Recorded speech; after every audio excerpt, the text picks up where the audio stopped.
The yellowed manuscript crackled under Sarah's fingertips as she turned to page 247. The words blurred, then sharpened into terrifying clarity. The building will fall at 11:43 p.m. Her heart hammered against her ribs. Outside, the October wind howled through Brooklyn's narrow streets, rattling her fourth-floor windows. The clock on her desk read 9:17 p.m. She had 2.5 hours to escape what felt like an inevitable death sentence written in someone else's faded ink. Sarah's hands trembled as she slammed the manuscript shut, dust motes dancing in the amber glow of her desk lamp. The musty smell of old paper clung to her nostrils, mixing with the familiar scent of instant coffee and the faint mildew that perpetually haunted her bathroom. She had been editing this anonymous Gothic novel for 3 days, but nothing had prepared her for finding her own address written in the margins, along with a timestamp that was rapidly approaching. Get out. Just get out, she whispered to herself, grabbing her worn leather messenger bag and stuffing it with essentials, wallet, phone charger, the emergency cash she kept hidden behind her Shakespeare collection. The hallway outside her apartment reeked of Mrs. Chen's fish soup and the industrial disinfectant Jake used to mop the floors. Fluorescent lights buzzed overhead, casting sickly shadows that seemed to reach for her as she hurried toward the stairwell. Her sneakers squeaked against the linoleum with each desperate step. "Sarah, you okay, honey?" Mrs. Chun's voice drifted from her cracked doorway. The elderly woman stood in her floral housecoat, concern etched in the deep lines around her eyes. "You look like you've seen a ghost." "I'm fine, Mrs. Chun. Just heading out for a bit." Sarah forced a smile, her voice higher than usual. The lie tasted bitter on her tongue. "At this hour? It's almost 10 o'clock. You know this neighborhood isn't safe after dark, especially with that construction site across the street. Those cranes have been creaking all week in this wind." Sarah's blood turned to ice water. Through Mrs. Chun's open door, she could see the massive construction crane swaying outside the window, its metal arm extending directly over their building like the sword of Damocles. She hadn't noticed it before. How had she not noticed it before? I really need to go," Sarah stammered, backing toward the stairs. But as she reached for the stairwell door, the handle wouldn't turn. She twisted harder, her palms slick with sweat. The metal felt wrong under her grip, too cold, too rigid. "Oh, that door's been sticking all week," Mrs. Chun said, shuffling closer. "Jake keeps saying he'll fix it." "You'll have to use the elevator, dear." The elevator. Sarah's worst nightmare. She pressed the call button with a shaking finger, watching the floor numbers slowly descend. 6, 5, 4. The ancient machinery groaned like something in pain, and when the doors finally opened, the interior light flickered ominously. The smell of rust and old grease wafted out. As Sarah stepped inside, she noticed the inspection certificate was 3 months expired. Her finger hovered over the ground floor button, trembling. Through the building's thin walls, she could hear the wind picking up outside, rattling windows and making the old structure sway almost imperceptibly. The elevator lurched as it began its descent, and Sarah gripped the handrail, her knuckles white. Each floor felt like an eternity. 3.2. Then, between the second and first floors, everything stopped. The lights went out completely. Darkness swallowed Sarah whole, thick and suffocating like black velvet pressed against her face. The elevator hung motionless in its shaft, suspended between salvation and doom. Her phone's flashlight cut through the darkness, casting eerie shadows that danced on the scratched metal walls. The time read 10:23 p.m. Less than an hour and 20 minutes remained. "Help!" She screamed, pounding on the doors until her fists ached. "Someone help me!" Her voice echoed in the narrow space, returning to her distorted and mocking. The building was old, built in the 1940s according to the plaque in the lobby, and the walls were thick enough to muffle her cries. Panic clawed at her chest as she pressed the emergency call button repeatedly, but only static answered her desperate attempts. The air grew thin and stale. Sarah could taste the metallic tang of fear on her tongue, mixed with the dust that seemed to coat everything in this forgotten corner of Brooklyn. Outside the shaft, she could hear the wind growing stronger, making the building creak and groan like a ship in a storm. Her phone showed no signal. Of course, even in the 21st century, this old building was a dead zone for cell towers. She was completely cut off from the world above and below. Minutes crawled by like hours. Sarah tried to stay calm, practicing the breathing exercises her therapist had taught her after her last panic attack, but every sound made her jump. The building was alive around her, pipes gurgling, wood expanding and contracting, and that constant, ominous creaking that seemed to come from everywhere at once. At 10:47, she heard footsteps in the hallway above. Heavy boots on linoleum. "Jake!" she screamed upward. "Jake, I'm stuck in the elevator." The footsteps paused, then approached the elevator doors on the second floor. She could hear muffled voices, Jake's Texas drawl, and someone else she didn't recognize. "Sarah? That you in there?" Jake's voice filtered down through the shaft. "Yes." The elevator stopped between floors. "I need to get out." "Hold tight, darling. I'm going to try to get you out manually. There's a maintenance panel up here." Sarah pressed her ear against the cold metal door, listening to the sounds of Jake working above. Scraping metal, muttered curses, the clank of tools. Every few minutes, he would call down updates. "Almost got it. Just need to realign the counterweight." But as the minutes ticked by, Sarah began to notice other sounds. A rhythmic tapping that seemed to come from within the walls themselves. Dripping water, though she couldn't see any leaks. And underneath it all, a low vibration that she felt more than heard, like the building's heartbeat was growing irregular. At 11:15, the elevator suddenly lurched downward 6 inches before jerking to a stop. Sarah's phone flew from her hands, its light spinning wildly before clattering into a corner. In the brief illumination, she glimpsed something that made her blood freeze. A crack running along the elevator shaft wall, thin as a spider's web, but definitely there. "Jake," she called out, her voice raw from screaming. Something's wrong with the building. But Jake's voice, when it came back, sounded different. Farther away. "Sarah, I need you to listen to me real careful. There's been a problem with the crane outside. High winds have got it swaying pretty bad, and the safety inspector just showed up. Says we might need to evacuate the building. Then get me out of here.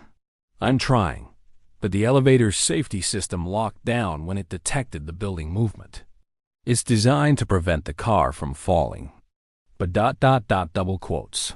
He didn't need to finish the sentence. Sarah understood. The elevator was now a cage, protecting her from a fall, but trapping her in a building that might collapse at any moment. Her phone screen cracked when she fumbled for it in the darkness, but the display still worked. 11:31 p.m. 12 minutes left if the manuscript was right. The irony wasn't lost on her. She was trapped in what might be the safest part of a doomed building, suspended between floors like a fly in amber. The building's groaning grew louder, and Sarah could swear she felt it swaying now, a subtle motion that made her stomach lurch. Through the shaft walls, she heard new sounds. Car doors slamming, sirens in the distance, and the heavy rumble of emergency vehicles. "Jake?" she called out again. But this time, no answer came. The silence from above was more terrifying than any sound Sarah had heard. She pressed herself against the elevator wall, feeling the building's rhythm through the cold metal, a slow, irregular pulse that seemed to grow weaker with each passing moment. Her cracked phone screen cast fractured light across her face, showing 11:34 p.m., 9 minutes. The manuscript had been right about everything so far. The stuck stairwell door, the elevator failure, even the crane outside. How was that possible? She thought about the anonymous author. The way the handwriting had seemed to change throughout the pages, sometimes flowing like cursive, other times jagged and desperate, as if written in haste or fear. A new sound reached her ears, the distant wail of sirens, growing closer. Through the elevator shaft walls, she could hear voices outside the building. Authoritative shouts, the crackle of radio static, heavy footsteps running across concrete. The evacuation had begun. "They're getting everyone out," she whispered to herself, trying to find comfort in the thought. Jake probably had to help with the evacuation. He'll come back for me. But even as she said it, Sarah knew it was a lie. In an emergency evacuation, they wouldn't risk lives to save someone already trapped. Standard protocol was to secure the area and let the fire department handle rescues. And fire department response time in this part of Brooklyn, especially on a windy October night, could be 20 minutes or more. She didn't have 20 minutes. The building shuddered around her, a deep rolling motion that reminded her of being on a boat in rough seas. Through the walls, she could hear new sounds, the groan of stressed metal, the sharp crack of wood splintering somewhere far above, and underneath it all, a sound like thunder that seemed to come from the building's very foundation. Her phone battery was at 15%. Sarah quickly typed out messages to everyone in her contacts, her sister in California, her editor in Manhattan, even her ex-boyfriend who had moved to Portland last spring. The messages were simple. Trapped in building that might collapse. At 425 Maple Street, Brooklyn. Tell someone. But none of them would send. No signal, no Wi-Fi, no connection to the outside world. At 11:37, the building's swaying became more pronounced. Sarah's stomach lurched as the elevator car shifted slightly on its cables. Through the shaft, she could hear a new sound, the deep, resonant moan of metal under extreme stress. It reminded her of whale songs she'd heard in nature documentaries, hauntingly beautiful and utterly terrifying. The crack in the wall had grown longer. Sarah closed her eyes and tried to remember the last conversation she'd had with someone she loved. It had been 3 days ago, a brief phone call with her sister Emma about their mother's birthday next month. They had talked about cake flavors and whether to have the party at the nursing home or try to bring their mother to Emma's house. Such mundane, precious details of ordinary life. "I should have told her I loved her," Sarah whispered into the darkness. The building's rhythm was changing now, becoming more erratic. She could feel it through the elevator floor, up through her legs and spine. The structure's death throes transmitted through steel and concrete. At 11:39, something heavy crashed somewhere above her, sending vibrations through the entire shaft.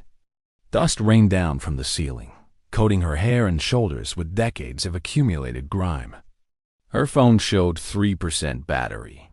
In desperation, Sarah tried to call 911. But the call wouldn't connect. She tried recording a video message instead, hoping someone might find her phone later and understand what had happened.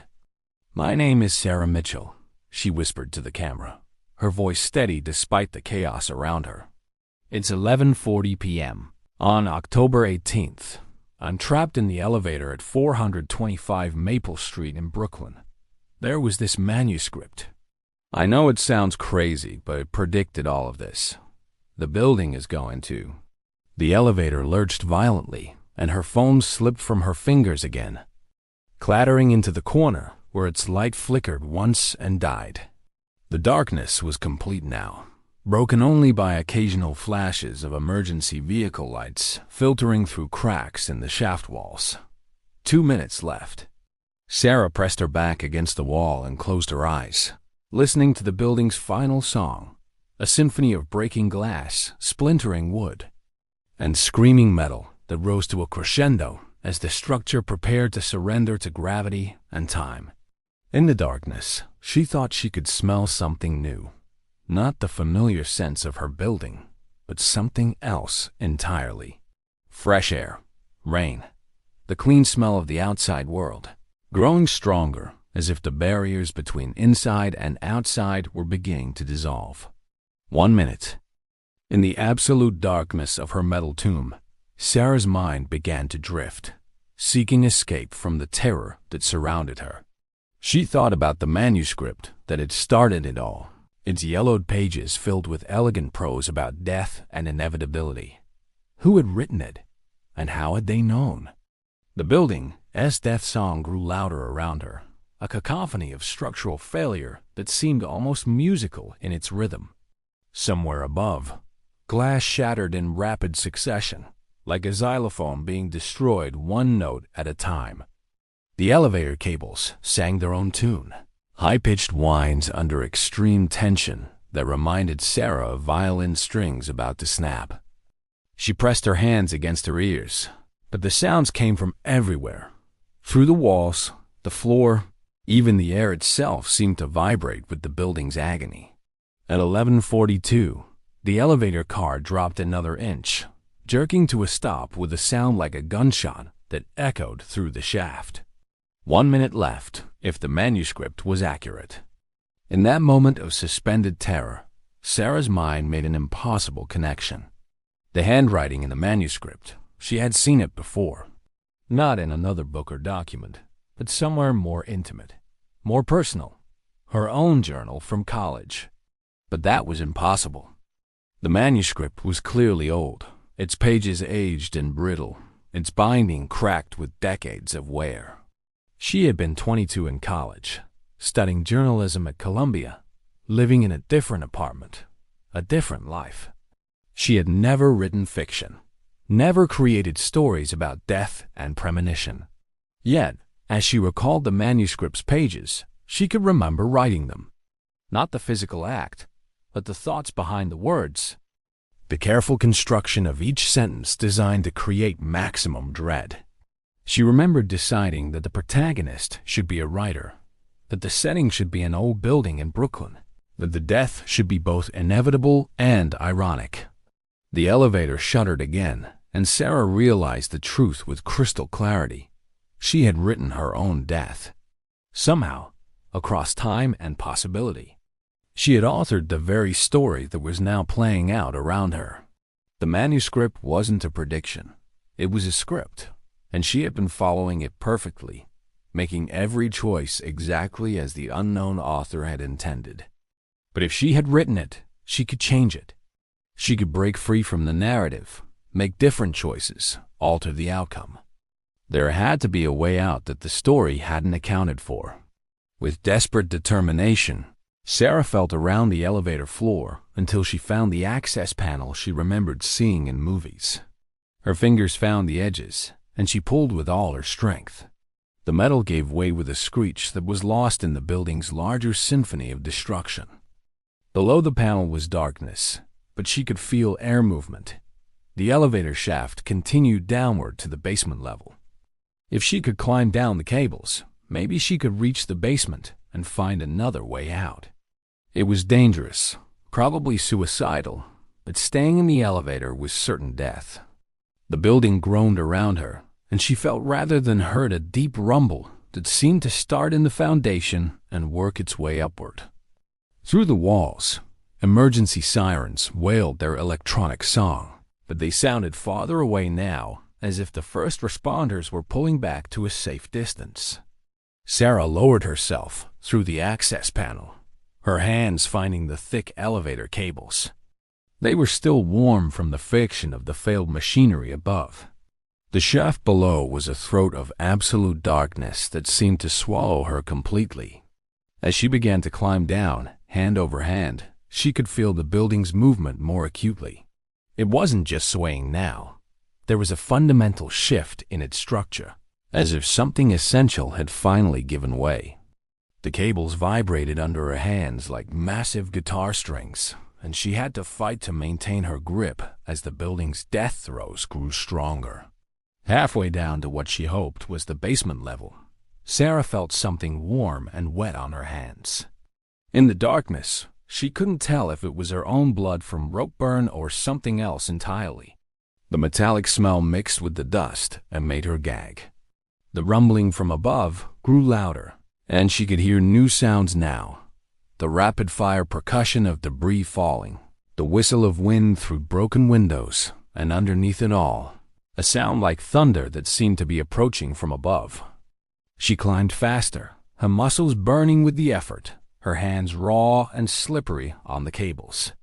The basement level had to be close now. It had to be.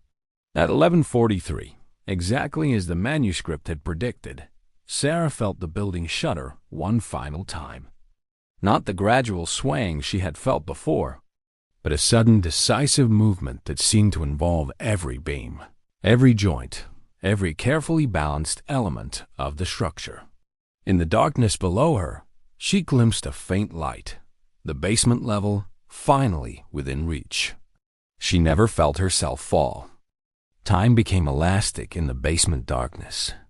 Sarah's consciousness drifted between moments like pages turning in a book she couldn't quite read. She was aware of lying on cold concrete, of dust settling around her like snow, of the profound silence that follows catastrophe. Yet somehow, she was also still climbing down the elevator cables, still trapped in the car above, still sitting at her desk, reading the manuscript for the first time. All of these realities existed simultaneously in her fractured awareness. The basement was a tomb of old furniture and forgotten dreams. Cardboard boxes labeled in fading marker ink told stories of previous tenants. Mom's china, handle with care. Danny's baseball cards, wedding photos, do not throw away. The detritus of lives lived and abandoned, now sharing space with Sarah's own interrupted story. Through the haze of shock and pain, she could hear voices above, distant and muffled by tons of debris, but definitely human. The rescue crews had arrived, their powerful lights cutting through the darkness like swords through fabric. Radio static crackled with urgent communications. Structure compromised, possible survivors. Approach with extreme caution. Sarah tried to call out, but her voice was a whisper lost in the vast basement. Her phone was gone, lost somewhere in the elevator shaft above.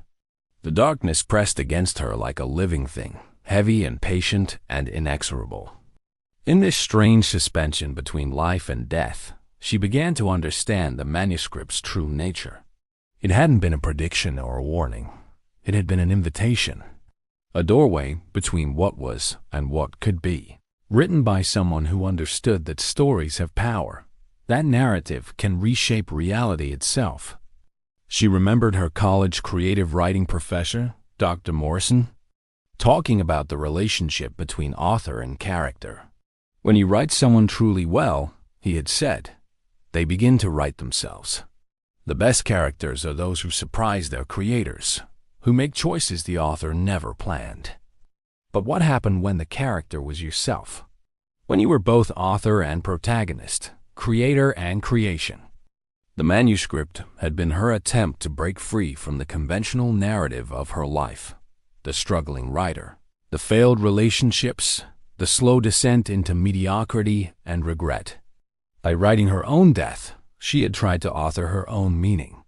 The irony wasn't lost on her. In seeking to escape the mundane story of Sarah Mitchell, freelance writer, she had trapped herself in an even more rigid narrative, one with a predetermined ending that she couldn't change no matter how hard she tried. Above her, the rescue sounds grew louder. She could hear heavy machinery now, cranes and bulldozers working to clear the debris. Voices shouted coordinates and warnings. Watch that support beam. We need more light over here. I think I found something. Sarah tried to move, but her body felt disconnected from her will. Her legs were pinned under something heavy, but not painful. A mercy she didn't deserve. In the pale light filtering down through gaps in the wreckage, she could see her hand resting on the concrete floor. Pale and still as marble. Time slipped again. She was back in her apartment, reading the manuscript for the first time. But now she could see what she had missed before, subtle differences in the text, words that shifted and changed depending on how she looked at them. The story was still being written, even as she read it. Her choices in the real world were simultaneously creating and fulfilling the fictional narrative. She was both prisoner and warden, victim and executioner, reader and author of her own doom. Sarah? Sarah Mitchell? A voice called down through the debris. Not Jake or Mrs. Chun, but someone official.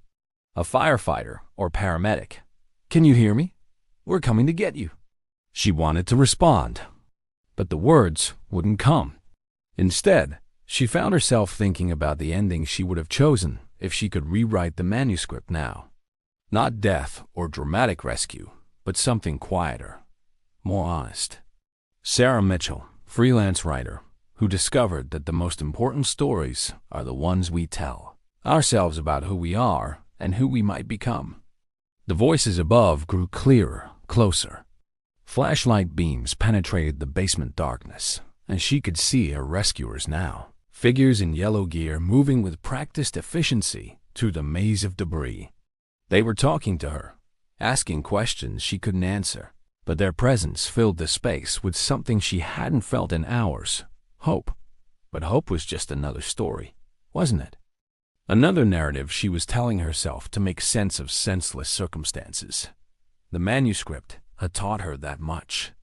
As the rescuers worked to free her from the debris, Sarah closed her eyes and let herself drift between the stories. The one where she died as predicted, the one where she lived to tell the tale, and all the infinite variations in between. In the end, perhaps it didn't matter which version was real. They were all true, all false, all part of the larger story that contains every possible story. The last thing she remembered before the darkness took her was the sound of someone reading aloud from a damaged book they had found in the wreckage, pages torn and scattered, but still telling their story to anyone willing to listen. 3 weeks later, in a hospital room overlooking the East River, Sarah Mitchell stared at a blank piece of paper. Her right hand was still bandaged, her ribs wrapped tight against the memory of crushing weight, but she could hold a pen. The nurses said it was a miracle she had survived. The basement had acted like a protective pocket when the building collapsed, shielding her from the worst of the debris. But Sarah knew better. She understood now that survival and death weren't binary choices. They were simply different chapters in the same infinite story. The manuscript had been found in the wreckage, its pages scattered across 3 city blocks by the wind and rain that followed the collapse. The police had collected what they could, treating it as potential evidence in their investigation of the building's structural failures. They had asked Sarah about it repeatedly, wanting to know how she had obtained a document that seemed to predict the disaster with such accuracy. She had told them the truth, that she had been hired to edit it by an anonymous client, that the payment had come through an untraceable online transfer, that she had never met the author in person. They didn't believe her, of course, but they couldn't prove otherwise. The investigation eventually concluded that the building's collapse had been due to a combination of factors: the aging infrastructure, the unusual wind patterns that night, and a critical failure in the construction crane stabilization system. No charges were filed. Sarah Mitchell was officially a victim, not a suspect. But late at night, when the hospital was quiet and the city hummed with its endless stories, Sarah would lie awake thinking about the manuscript's true author. In her heart, she knew it had been herself, not the present Sarah, but some future version who had found a way to reach back through time and narrative to warn her earlier self, or perhaps to trap her. The distinction had become meaningless. The doctor said she would recover completely. Her editor had already called about turning her experience into a book, a real-life Final Destination story. He had said with unconcealed excitement, "Publishers are going to go crazy for this. You could make millions." But Sarah wasn't interested in profiting from her near-death experience. Instead, she found herself compelled to write something else entirely, not the story of her survival, but the story of her neighbors who hadn't been so fortunate. Mrs. Chun, found in her apartment still wearing her floral housecoat, clutching a photo of her grandchildren in California. Jake Morrison, killed instantly when the crane's arm crashed through the building's western wall. 17 others, whose names she had learned from the newspaper obituaries. They deserved better stories than the brief paragraphs the media had given them. They deserved to be remembered as more than casualty statistics in someone else's narrative of miraculous survival. As Sarah began to write about Mrs. Chun's life, her journey from Taiwan to Queens in 1962, her 40-year career as a librarian, her secret dream of writing children's books, she felt the familiar sensation of slipping between realities. The words on the page seemed to write themselves, and she could swear she heard Mrs. Chun's voice guiding her hand. "Make sure you mention the soup recipe, dear. My grandmother's recipe. Someone should remember." The stories flowed from her like water from a broken dam, each one perfect and complete and heartbreakingly real. Jake's abandoned acting dreams, his kindness to stray cats, his weekly phone calls to his mother in Dallas. The young couple in 2A who had been planning their wedding for next spring. The retired teacher who fed pigeons from her fire escape every morning at dawn. As she wrote, Sarah began to understand that the manuscript had never been about predicting the future. It had been about creating space for stories that might otherwise go untold. The building's collapse had been a tragedy, but it had also been an opportunity for these forgotten lives to find their voice through her hands. Days passed in a blur of writing and remembering. Sarah filled page after page with the stories of the lost, feeling more alive and purposeful than she had in years. The hospital staff worried about her obsession with writing. She would work for hours without break, her bandaged hand moving steadily across the paper, even when she should have been sleeping. But Sarah knew she was running out of time, not because of any mystical prediction, but because the stories were finite. There were only 17 people to remember, only so many details to preserve. When the last story was finished, she would have to return to her own life, to the blank page of whatever came next. On her final day in the hospital, as Sarah prepared for discharge to a temporary apartment her insurance had provided, a nurse brought her a package that had been delivered to the hospital. No return address, no identification of the sender. Inside was a single sheet of yellowed paper, covered in handwriting she recognized immediately. Her own hand, but older somehow, more confident. The paper contained a brief note. "The stories you've written about the others, they read the most important work you ever do. Don't let anyone convince you to write about your own survival instead. Some stories are too sacred for profit. Keep writing the ones that matter. Esmus." Sarah read the note 3 times, then carefully folded it and placed it in her bag next to the completed stories. As she gathered her things to leave, she caught a glimpse of her reflection in the hospital window. For just a moment, she could swear she saw an older version of herself, gray-haired and content, surrounded by stacks of paper covered in other people's stories. Tomorrow she would begin the work of rebuilding her life from the debris of the old one. She would find a new apartment, seek new clients, slowly piece together the ordinary details of existence. But she would also continue writing the stories that mattered, preserving the voices that might otherwise be forgotten in the city's endless rush toward tomorrow. Outside her window, Brooklyn stretched toward the horizon, full of buildings that stood strong and buildings that swayed in the wind, full of people living their stories and people whose stories had already ended. Sarah pressed her hand against the glass and whispered a promise to all of them. Their stories would not be lost, not while she had breath to tell them and ink to write them down. In the distance, construction cranes worked to build new structures on the bones of the old, and the city's endless story continued, page by page, chapter by chapter, life by precious life. Will Sarah, as promised to preserve the forgotten stories, lead her down another path of mysterious manuscripts and impossible predictions? What happens when the guardian of other people's stories discovers she has become a character in someone else's tale? Don't miss our next spine-chilling episode, where the line between author and character disappears completely.